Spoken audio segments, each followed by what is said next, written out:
Now you notice I didn't talk about minerals. Minerals are a different concept. Minerals cannot be manufactured by plants, as we've already said. And as a result, you have to consciously supplement with minerals. You can get some vitamins. You can get some vitamin A and beta-carotene and vitamin C and vitamin E from your grains, vegetables, fruits, and nuts, but you cannot get minerals. You cannot guarantee you're going to get minerals, so you must supplement with minerals for this reason. How important are minerals? Well, they're used as cofactors for vitamins. You cannot use vitamins without mineral cofactors. You cannot use enzymes. You cannot use hormones. You cannot use DNA, RNA, chromosomes. You cannot even use oxygen without mineral cofactors. That's how important they are.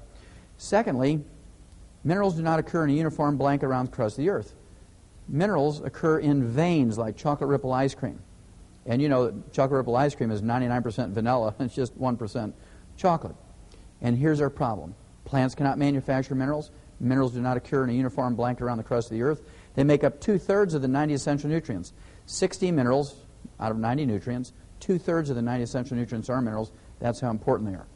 Now, one of the things that cause problems, in addition to plants not being able to manufacture minerals and minerals not occurring in a uniform blanket around the crust of the earth, is that we've used a simple fertilizer for the last 100 years in the United States called NPK, nitrogen, phosphorus, potassium.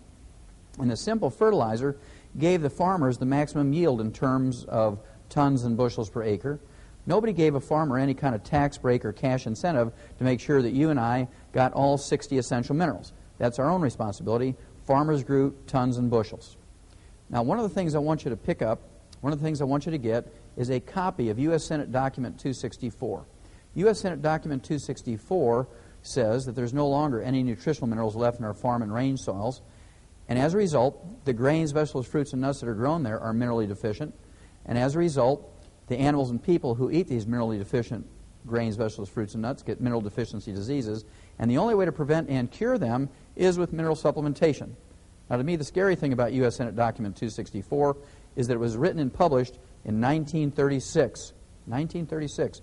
And at that time, we began to put vitamins and minerals and trace minerals into animal feeds to make up the difference. And, of course, since that time, we've been able to prevent and cure all kinds of diseases in animals with these nutritional formulas.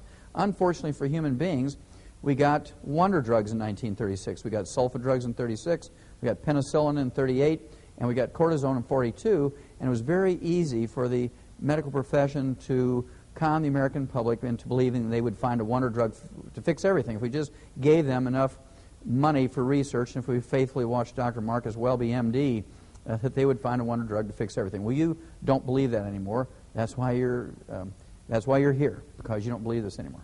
You cannot get everything you need from your four food groups, and you must supplement with your vitamins and your minerals.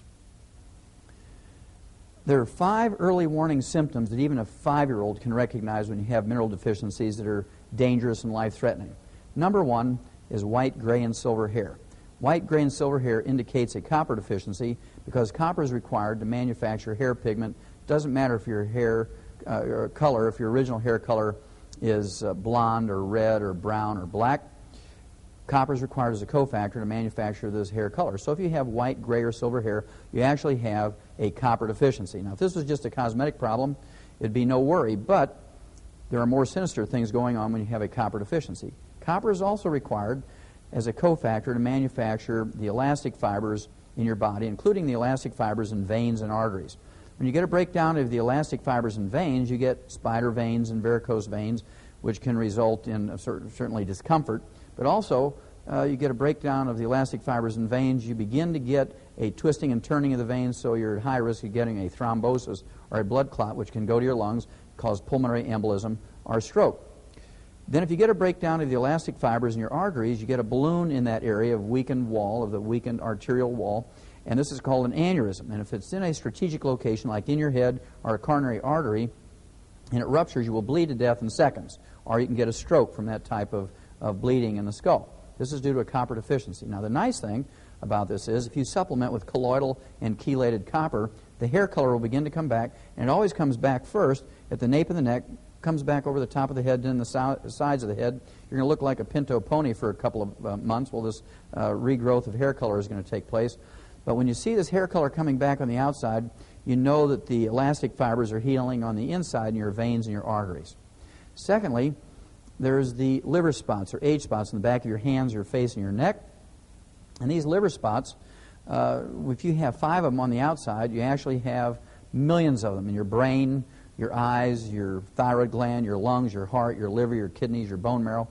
And these are actually rancid fat. They're called trans fatty acids. They're called ceroid is a technical name, C-E-R-O-I-D, ceroid lipofusin. These are trans fatty acids. They're free radicals. They increase your risk of cancer and heart disease many, many hundreds of %. If you actually have a eyelid twitch, if you have a toe cramp, foot cramp, leg cramp, if you have spasms of the large muscle groups in your back, this indicates a calcium deficiency. And if you have a calcium deficiency, you don't want to wait until, of course, you have something tragic happen, like compression fractures or a fracture of your hip or your leg, which can be life-threatening. You want to supplement with calcium in the most quick way you can do it. And, of course, you want to do this as colloidal and chelated calcium, so you can rebuild those bones.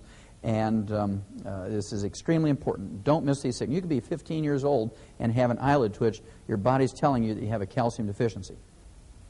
If you have low blood sugar, narcolepsy, or hyperinsulinemia, if you have diabetes, if you have adult onset type 2 diabetes, this indicates that you have a chromium and vanadium deficiency. And if you supplement with chelated and colloidal chromium and vanadium, it'll take about 4 to 6 months for your low blood sugar, your narcolepsy, and your hyperinsulinemia to stabilize. And in a period of a couple of months, you should be able to significantly reduce the amount of either insulin or oral medication you're taking for your adult onset and type 2 diabetes.